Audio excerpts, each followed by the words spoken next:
Oh. Oh.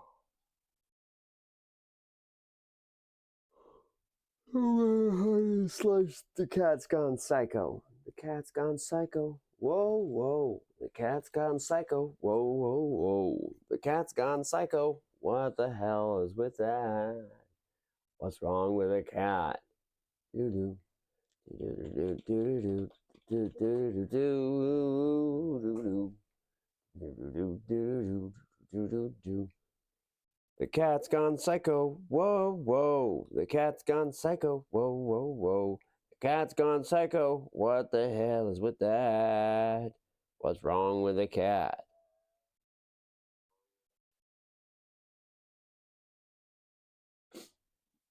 Well, let me see.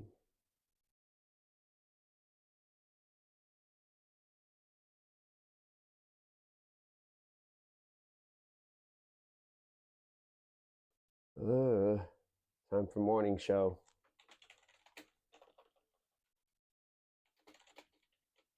First, we make a tweet about it. That way, everyone can ignore my tweet. Ding dong. Check the mic is okay. This is competition versus collusion, isn't it? AB.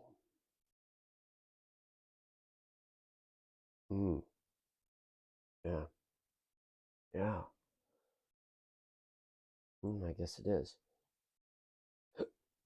I'll open the video producer. How are we doing? Channel says you're up and running.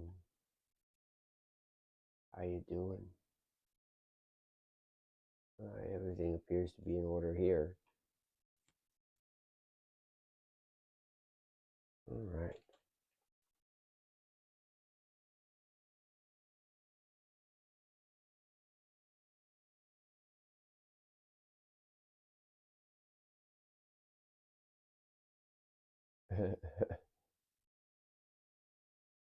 Oh boy.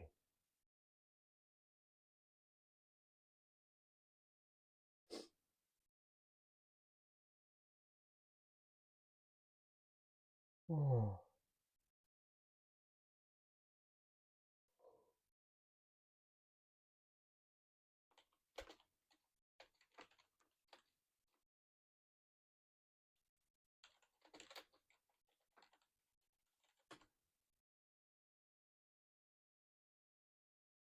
Hmm.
Okay.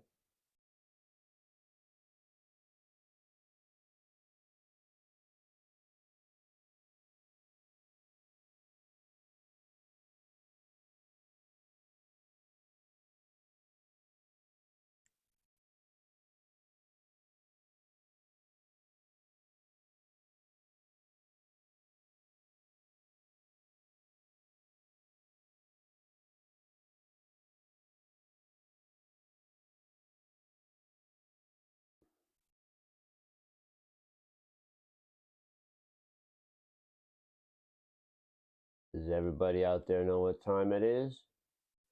Live from the Crescent Moon Temple, it's the morning show with your host, Tolinar. It's time to play the music, switch all the cameras on. It's time for the morning show, and I'm going it alone, I guess. Just quickly check the chat room. There is nobody home. It's time for the morning show, and I guess I'm on my own. The host suggests the audience, it's what I'm here to be. There's no one even watching, this all depends on me. But that's nothing unusual, it's just another day. The cat has gone total berserk, I do it my own way, yeah. Kitty's got some white fur on her face now, she's getting old. But that's okay, it's not a waste now, she's living good. Okay, good morning, everybody. Today is the 7th of January, and my psychotic cat kept me up all night, jumping on me and flopping around and getting all over and clawing me up. And God, cat. Anyways, well, I didn't sleep very well.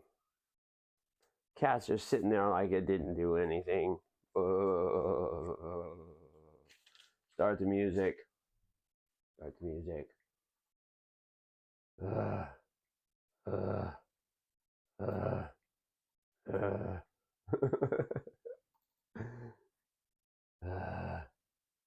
Start the music. Not that music. This music. Okay. We're there.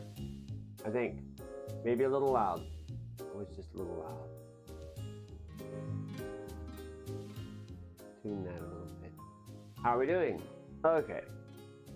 Let's talk about envy, ambition,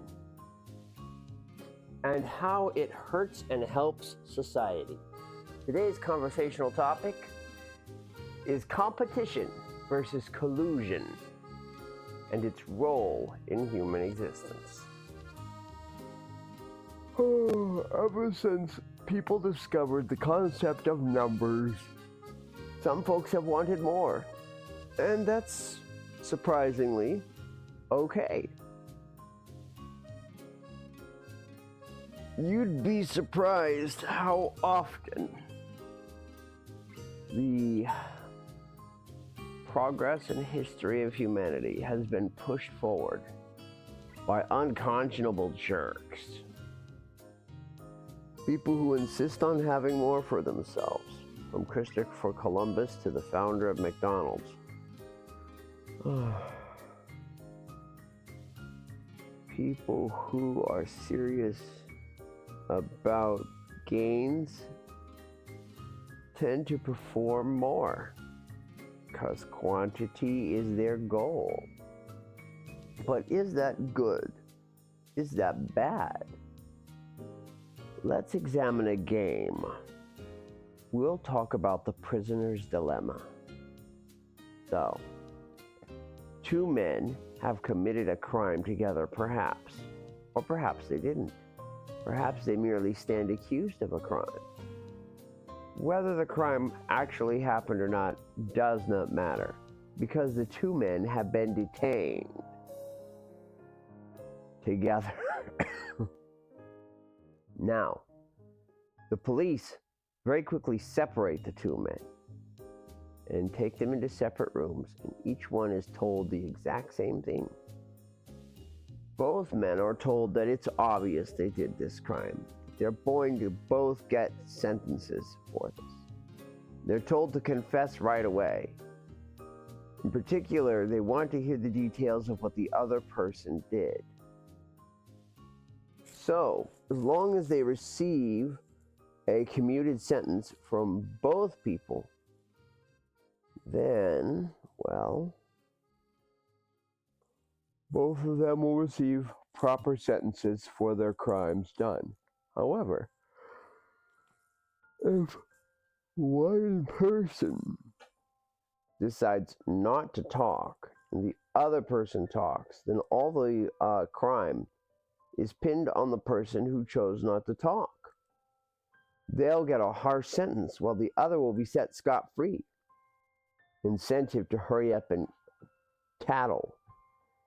However, if neither of them admit to the crime, the truth is the police don't have anything to make stick. So they both got a slap on the wrist. Very light sentence. And then the problem goes away. So, can you trust a stranger? Would you stay quiet about what someone else did for the sake of community benefit? Don't you knock that scissors off of there. Mana!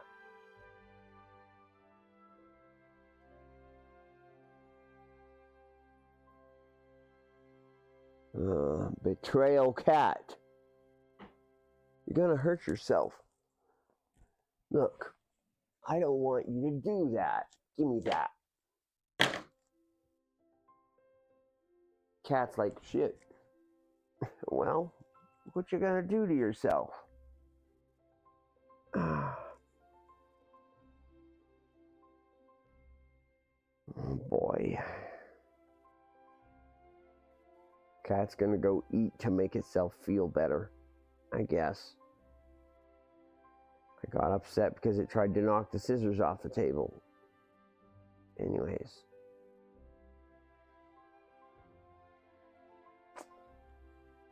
When two parties choose to collude, when neither is willing to rat out the other, the situation, mathematically speaking, is the best outcome for both players.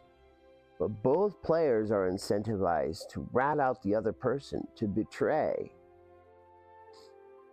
Because if they betray, then they get the benefit, and the other player is forced to take on the penalty.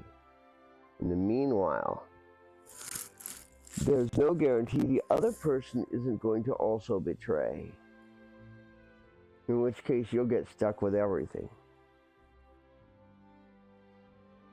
In a game world, betrayal is extremely common. Even though it makes the most sense, mathematically speaking, to collude and tell the police nothing. To ally, A. People still betray, B, constantly. So much betrayal. Why is that? The answer is the game itself. When in a game, people explore possibilities. They're willing to move into scenarios that are unrealistic and see what happens if. So, knowing that it is a game, knowing that it is an experiment, they'll often choose betrayal more frequently. They'll test out being bloodthirsty and cold-hearted to see if it fits, to see if it's clever. And usually they find that no, it's a terrible idea. Even in the case that they succeed and win the game, they often lose something more. They can be disliked as a person because of their decisions. They may end up doing things that they ultimately regret because of a game. It's fun and fascinating, but people's memory is long. And very often on things that appear insignificant, we can have a long memory. So then, how does reality compare? Truth is, in reality, people almost always choose ally. There are very, very few people in reality that are capable of betraying other people. They are very far interspersed, and you kind of know them because it's kind of our job to scent them out as a society.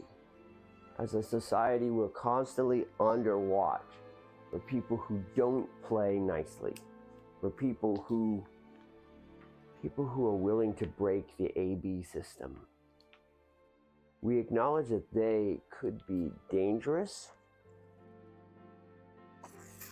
Is my mic on? Good gravy. Mic betrayal. We acknowledge they could be dangerous, that it could have a negative effect on our society, and we seek them out. But competition is not the end of the world.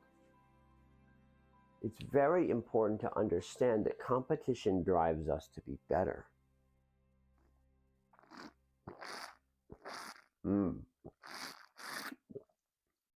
Mandarins. Competition drives us to be better, not only as an individual, but as a society.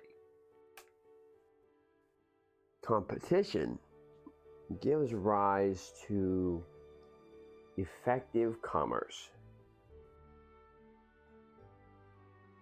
The American dream is staked on competition, not collusion. Even though a startling number of Americans would prefer to choose to collude all the time.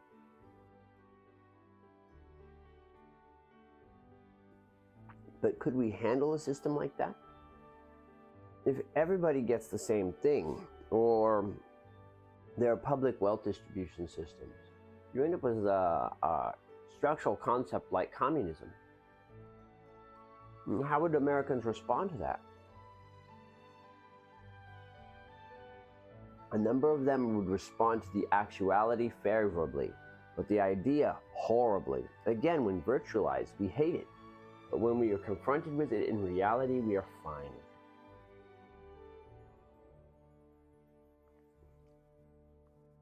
In theory, Americans are competitive.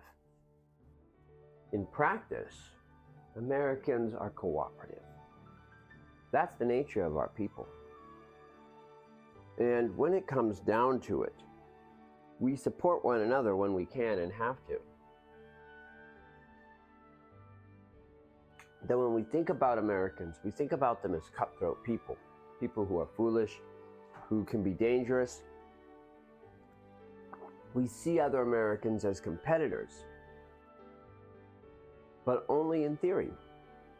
When we get to real life, about the only place where we actually show strong competitiveness is when we're driving, of all things. Road rage is a very real thing.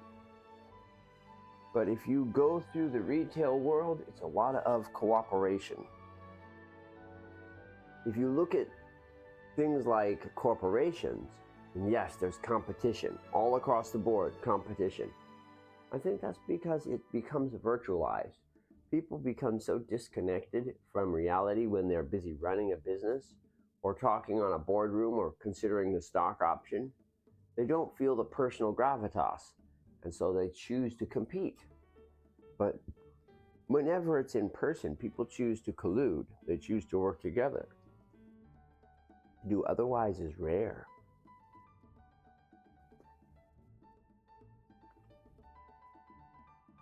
As for what is better, that's a very complicated question.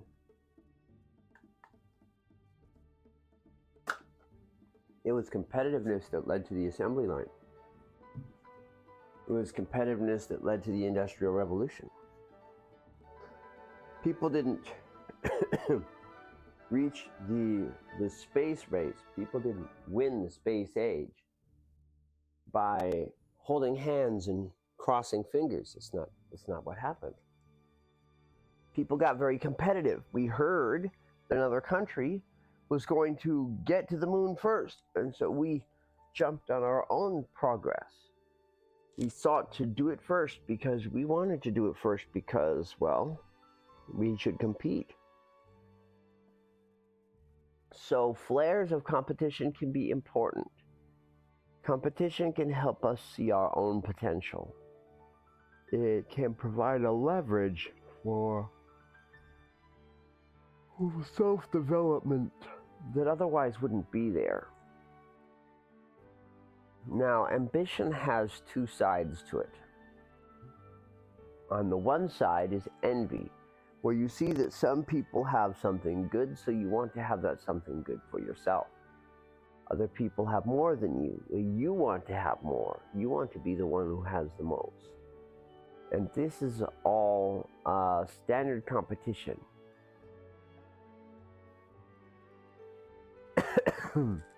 That said, the desire to achieve isn't necessarily terrible, especially when you're willing to support other people. there's a certain level of competition where you are driving someone else to achieve what they can do without actually getting in their way. Rivalry and sportsmanship are incarnations which are actually forms of camaraderie, especially when they are kept at a healthy level. The important thing here is that a person is driven to achieve what they can achieve. Sometimes that push comes in a non-conventional manner.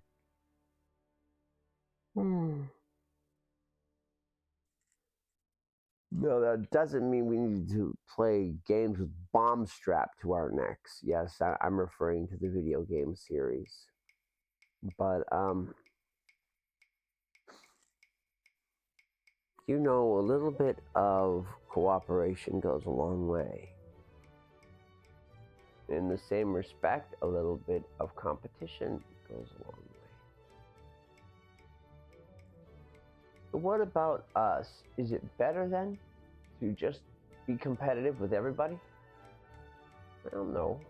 I don't think so. But at the same time, it doesn't hurt in many cases. In fact, it can make things better. The real question is why? Now, why is a loaded question when it comes to envy. Quantity can be difficult because there's quantity in terms of necessity, quantity in terms of luxury, and the cat is pissed off again. He's gonna go get another kibble. Okay. Decided that I'm talking about nothing a whole lot. Well, sorry, kitty. You have to understand, you kept me awake all friggin' night, pouncing on me and jumping on me and going bonkers and just clawing me up. I didn't get an hour of good sleep because every single hour you're bothering me again, trying to climb up on me. I don't want a cat on me or under me, around me. Get. Ugh. The cat just wants what it wants. It wants attention, it wants loves. And I want what I want. I want to sleep. And conflict of interest is the actual most common form of conflict. When two people are trying to make the same cracker, it can lead to friendly rivalries. But people are more likely to share techniques. No, it's when one person wants to make crackers and the other person wants to make a turkey in the same oven. Get conflict of interest. Me, I want to sleep. The cat wants all the loves right now. And the interests are driven by different motives. Me, I want to sleep because of drive one. I'm tired. I want to rest. I want to get ready to work tomorrow. It's all about survival for me. The cat wants attention. It wants the lovey love. It wants emotional connection. It's all drive three for the cat. And because our virtues don't align, it leads to dissonance.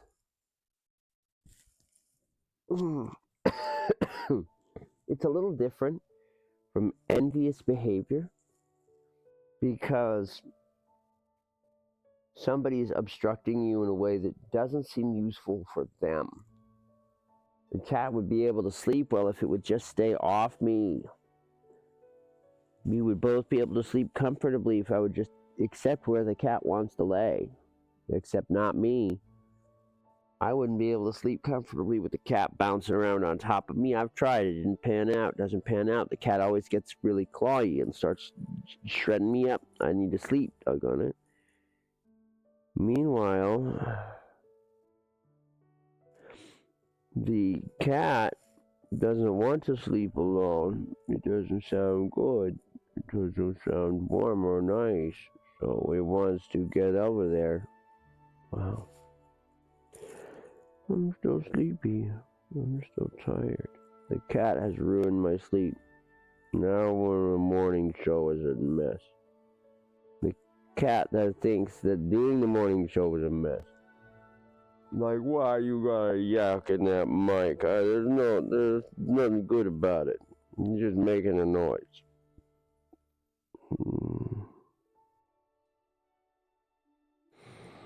Oh, I fell asleep for a moment. Okay, hang on. My point is that when underpinning virtues are different, competition is much, much, much more likely. We are more likely to oppose other people when their virtues don't align with ours. What this means is that when we compete head to head for something, it's very likely that the underpinning virtue will be the same. And so we engage in friendly rivalry. We have a race. We have a competition. We have a face-off. And this is usually healthy for humanity. When two different virtues try to line up in the same way, it usually represents a problem. Usually represents major conflict of interests, which means somebody's going to have to give, and somebody's virtue is going down. And we never want to see our virtues go down, whatever they are. But this is why the cat interrupting my sleep is not cool. Well, there's probably a more fair way to put that, but I'm just saying what I feel. I wanted to, of course, when we stop and examine the virtues of other people, we often can acknowledge that there was value after all. The cat likes to sleep as much as anyone. It is now up on its own bed, snoozing comfortably. And I have to admit, if I didn't get any more cuddles from that cat, I would be a sad boy. I want cat cuddles, I just don't want them in the middle of my sleep. It's not that we don't need the 7 virtues. We all need all 7 cardinal motives. So if somebody has a backing virtue that is different from yours, well, if you look carefully at their actions, you can probably acknowledge where they're coming from. Yes, I know why the cat kept climbing on me, but you're still not what I wanted to deal with. The cat probably knows why I wanted to sleep, but that's not what the cat wanted to deal with.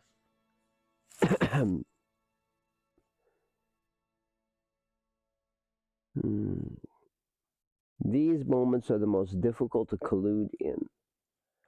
The ones where alliance are truly challenging. It feels like your virtue is pitted against your opponent's virtue. And you have to decide which right is the most rightest, and that is always the source of trouble. Because such a thing doesn't exist. No one right is greater than another right. No virtue is greater than another virtue. They don't have a sequence. Like I said, Maslow was stupid. Humans don't actually live a survival-first lifestyle. And I'm not saying that a survival-first lifestyle is the best. I'm saying that there are 7 motives. And only one can be the deciding motive when it comes to a given topic, situation, conflict. And when 2 motives compare each other to see, hey, is this the best motive? Is that the best motive? Someone's opinion is going to get left by the wayside, and that will not be fun for anybody.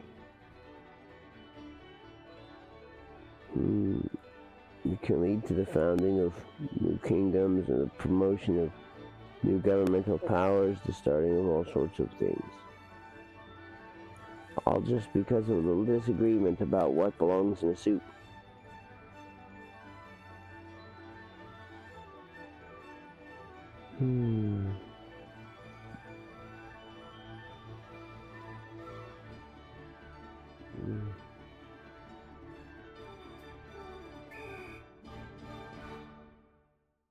I suppose it's worth saying.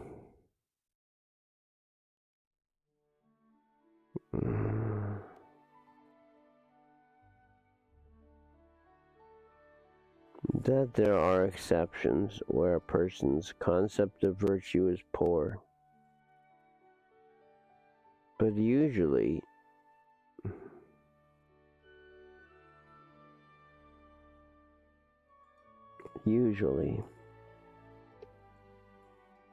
the concept of virtue is close enough.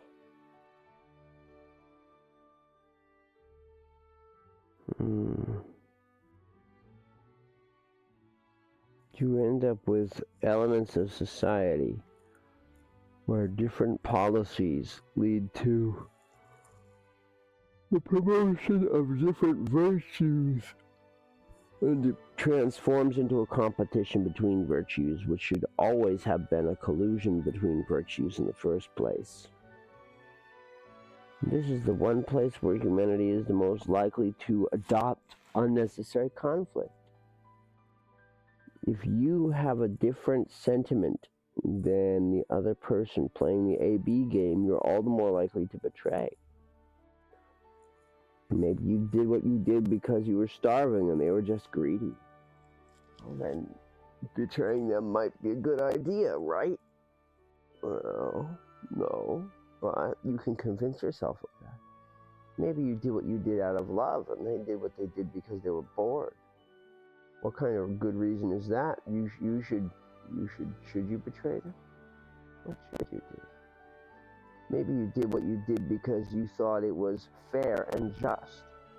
They were just trying to express themselves artistically. Doesn't that mean that they're the ones that they should face the real criminal? How do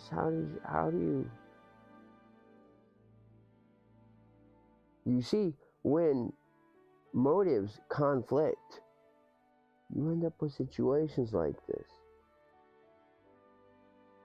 Now, if you're both doing it for the money, it gets easier to be teammates. Because, you understand why they did it. And it's easier to sympathize with a virtue that's the same as yours. But motive conflict, yeah. Source of a great deal of stress. And it's true that selfishness is the core of competition. It's the desire to have more. But somebody has to have more, and ultimately, every human needs a little bit of space to be selfish. The world calls on us to be unselfish as much as possible, but if you follow this doctrine, you'll be left with nothing. The world will take every cookie from you until you have empty hands. Now, that might not actually happen. If you give cookies to everyone, people will eventually give cookies back. That's the nature of the beautiful world. People will decide you're a good person, and the same society that is supported by you will turn and support you in theory, and very often in practice as well. But it's impossible to quantify that. You can't quantify the benefit from having a supportive society. You can't count cookies you don't have, but you can count cookies that you give away for sure. So maybe other people are planning to bring you cookies and you don't know it, but you just think about the 30 that you gave away, and maybe you'll end up getting 50 in the course of the next 2 weeks. But you wouldn't know that. You've got to look at the 30 objectively and say, well, because I chose to support society, I am seriously in the hole now. I spent money on ingredients and supplies. Oh, my cookies got eaten by other people. I hardly got even one. Am I okay with this kind of lifestyle? And on some level, we want to be selfish. We want to say, no, it's my cookie. Get away from my cookie. I want a cookie. I made this. This is my creation. I put my work into it. I put my effort into it. And I put my money into it. It's my possession. I should be entitled to it. I want to have this because it should be mine. And there's there's a level where other negative emotions are spurred forth because of envy. Because they think somebody has more, somebody over there, they've got more than I do. Then it becomes okay if the person who has more has to do more work and you become slothful. Or it's all right if, um, you know, you keep the best for yourself and you become very prideful. Or maybe you think hard about taking what they have and forcing them to trade with you and you become very lustful. Or you think about, figuring out a loophole so you get all of it and you become very greedy. Or even your habit system can kick in and you can become gluttonous without realizing it. Or you can go on a tirade about how unfair the world is and you can seek justice. Become very, very vengeant. It's true. Envy is the root of all evil. Our comparison of self to other tends to inspire most of our darker behavior.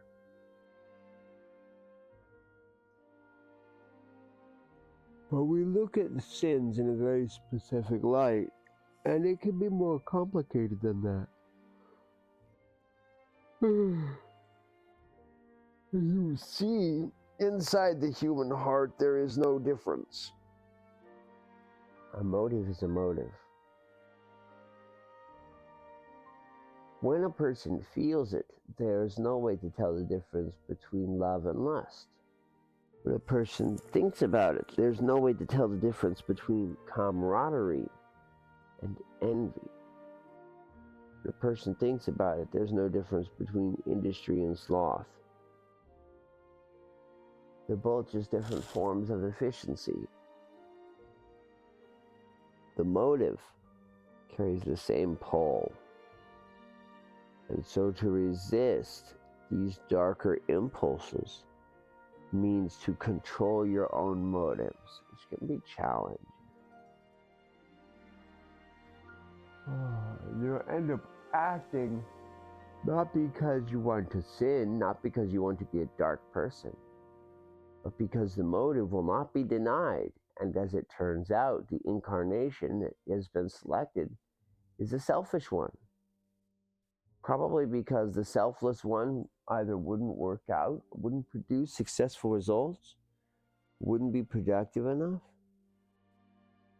Oh, maybe you'd love to behave in a selfless capacity, but it's too expensive or too difficult. And so you are forced to choose the selfish version instead. The mind is very good at considering society's needs when it comes to acting on virtues, and there are times when it sets society aside. It says, no, it's just gotta be me for now. Just me, not everyone. And this results in behavior that is often reflected on as sinful. Sometimes it can be quite disruptive to society. Sometimes someone thinks that they want or need something, and society does not want them to take that. And this type of societal disruption can be unpleasant for every single person involved, except for the person who is just following their motives. For them, I need a yogurt. Give me a minute here. I'm drowsy, and I have been trying to sleep while still talking, and the cat has been laying on the bed over there pretending like it's fine. After bugging me to death all night. It's finally relented this morning. And there's another thing too. Very often, when we compete, when we accuse others of badness, of selfish behavior, we're taking on a very specific light where we have all the virtue and we don't do selfish. We want to think that we're above selfishness. Oh, the cat was on me all night. It wasn't letting me sleep. And we pretend like that's the whole story. When if we take a closer look at what happened, maybe I actually got up several times in the night to browse YouTube. And maybe I watched a streaming video that lasted 2 hours. Maybe the cat just wanted to sleep and was trying to get between me and the phone. And maybe I am looking at this from a very unfair perspective.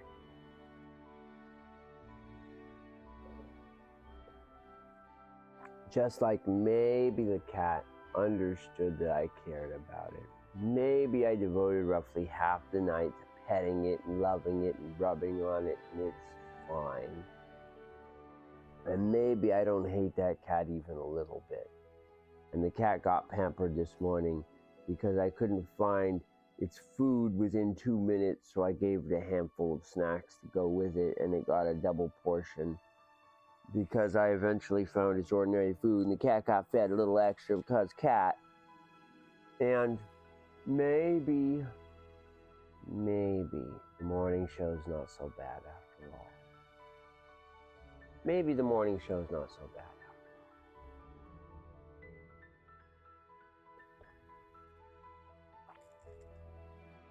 all. When we want to compete, we express ourselves. Yes, we want to express ourselves as our best version. So we ignore our own selfishness. We try to set that aside and explicitly view the selfishness of others. Hey, kitty? But we all have a little bit, and that's important to us. We just choose not to look at it at inconvenient times.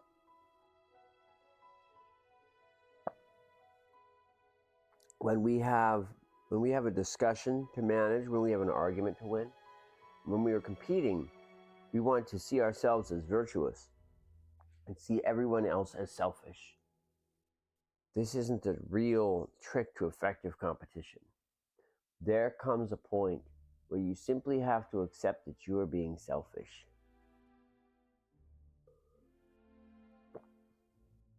When you're willing to accept the fact that you're being selfish, something remarkable happens. The rest of society acknowledges it and paints a very stark light on it. Yes, okay, you're being selfish. And depending how often that happens and the context, it can take on a very different attitude. As long as you pretend you are virtuous and say, oh, I did nothing wrong, society will continue to try to point out your mistakes. As long as you ally, as long as you collude, then you continue to pull that line, right? And people will betray. They'll be like, no, that's not the truth of what happened at all. Here's the truth of what happened. People think there's only A and B, but there's actually a C in the game too. Confess. You can ally and stay mum, say nothing. You can betray and tell the police what your accomplice did. Or you can confess. You can claim your own sins and say nothing of the other person. In the case that you confess, then it doesn't matter if the other person betrays you or not. You are still going to get a moderate sentence. What this does is it removes all the penalty from the other person. Whether they ally or betray, they will only receive a good outcome. And here's the thing. If both people confess, they both receive reduced sentences. Not as reduced as if they were allied and both people confess to nothing. But the police can respect that sort of behavior, accepting culpability for your own actions. So, if you confess but say nothing about the other person, you receive a moderate but reduced sentence. If both people confess individually, then both people receive reduced sentences. Choosing to accept the fact that you are imperfect.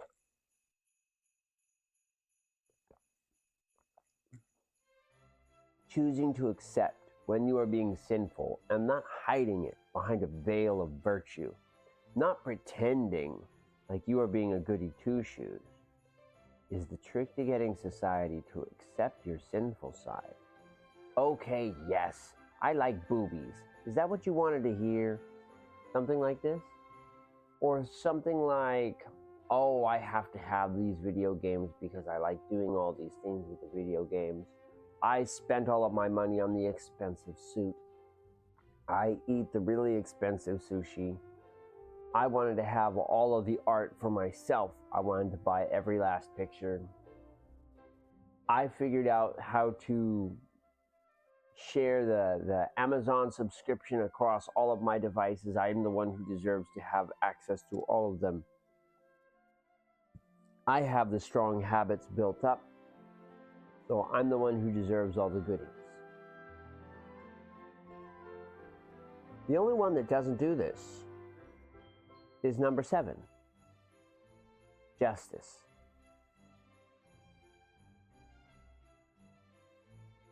The justice motive is not about, it's not about that sort of seeking fairness, because in the case that someone wants to apologize for selfish behavior, if someone says, oh, I'm sorry, I was in the wrong, then they do feel they're acting out of justice, but it manifests as 3: social impulse, empathy. They're accepting punishment for their own mistakes, and they see that as being empathic. Motive 3. People are only driven by motive 7. Mic check. We're okay. People are only driven by motive 7 in the case that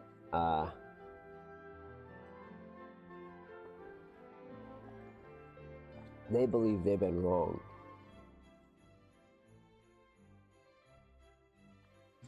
So it always entails assuming a position of virtue and claiming that somebody else was non-virtuous. That's the point of Drive 7. And that's to keep selfish behavior in check. The thing is, when someone admits to selfish behavior, it becomes easier to forgive it. Punishments become less harsh. It's if somebody understands they have been selfish, then the real question is, what happens next? Are you going to correct it, or are you going to stay selfish? There comes a point where someone says, nope, I did it, and I would do it again. I ate those cookies, and it was selfish of me, but that's how it's going to be. And I might eat those cookies again, given the chance. Then justice says, okay, you ate it, so you have to pay the price. And this is the way modern justice is set up. So people who are willing to accept the fact that they've acted selfishly and imposed on other people are forced to pay the correct price. It's set up like this so people can have space for selfishness as long as they don't get in the way of other people. We are all expected to be social creatures. We're expected to be virtuous. We are expected to share the road. We're expected to share the grocery stores. We're expected to put our shopping carts back. And when we get out of line, society is quick to say, hey, come on now. That's not very social behavior. On some level, we accept it. We demonize people who put burdens on others. But sometimes there's a good reason for it, and sometimes there's not. We get sour at the lady who doesn't put her cart back in the driving rain because someone's got to go put it back. But what if she works for a food bank? What if she has 400 pounds of food that has to get back to the bank right now because lunch will be served in an hour, and she doesn't have time to put that cart back? She's got to go. She has to go help people. Circumstances can change perspectives, and we always seek this when it's our selfishness. We always seek extenuating circumstances because we want to think of ourselves as virtuous people. We don't want to think of ourselves as the jerk. There are times, though, when there's no food bank, it's just pouring down rain, and you want to get home, and you don't want to push the cart across a parking lot and get soaked by rain for an additional 2 minutes. It doesn't sound good. So you abandon cart and get out of there. Leave it to the person who's getting paid to put the cart away, They're getting money for doing that job. Is it selfish? Oh, sure. Absolutely 100% selfish. And my level of respect for that comes down a great deal to the mood of the moment, you know? The level of selfishness depends on how the weather was, how far away you parked. Because parking far away, especially when there's a lot of open spaces, is something respectable in its own right. That means more people can park close. And to be that person who parks far away and takes the cart back every time and always follows all of society's rules, that's a burden, you know. That's a lot to ask of anyone. Sometimes people need to be the selfish person. Sometimes a person needs to be able to do that, to be that. And it comes down to picking and choosing your battles, really. The more someone seeks to understand the fabric of society, the more someone understands that there will always be bad actors in society. But how bad can you be? Oh, reminds me of that song from the Lorax.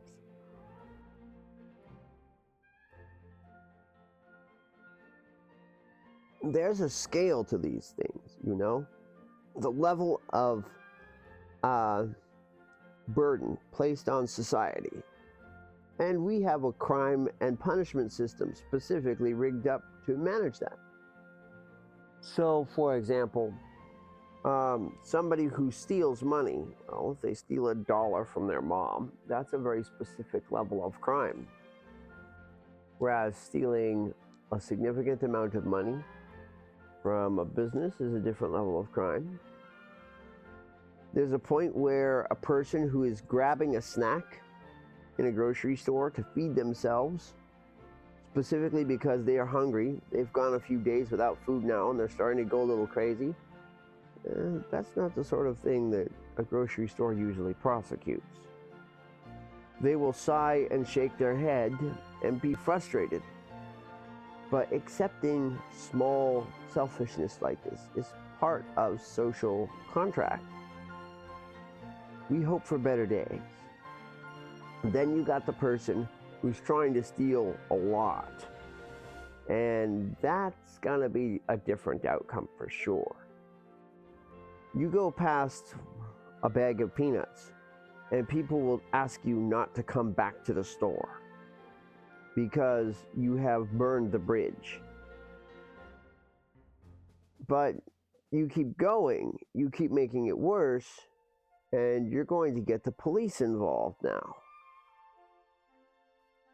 It's not about social culpability, it's about legal ramifications. You keep going, if you were to rob someone at gunpoint, you could end up in prison for that. It's because the more selfishness accumulates, the more likely it is to drag in a whole bunch of other selfishness in the same process and reach critical mass and be completely unbearable by society. There is something to be said about being pure. Let me put this a very specific way. Competition for competition's sake can be seen as honorable. When a person says, I'm going to get the most, I'm going to work really hard, and I'll have everything for myself, that's but honorable in a way. It's sympathetic. That's the word I'm looking for. It's sympathetic. When a person has just one negative emotion and they choose to act selfishly, you can sympathize with that. You're like, oh yeah, I might do that on a day. I might do that. Somebody has been starving, so they eat a huge amount of food, not leaving a scrap for anyone else. What they could have shared, but honestly, if I were hungry, I might do that too. I might eat the whole bag of chips. I have days like that. You see someone who feels very lusty towards someone else, you're like, well, that's not exactly appropriate, but yeah, I kind of feel that. I kind of get it. When someone feels very proud of their particular art or something, you're like, well, that's just a little bit nose in the air, but yeah, I get that. I feel that. When someone figures out a loophole, right? And they're like, I'm going to go exploit this and I'm going to get all this good stuff for myself.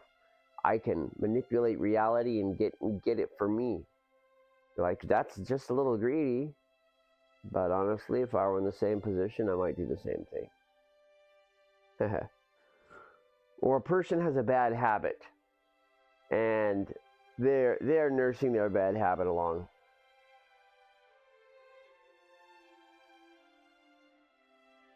Well, you feel it. You're like, yeah, bad habits. What can you do?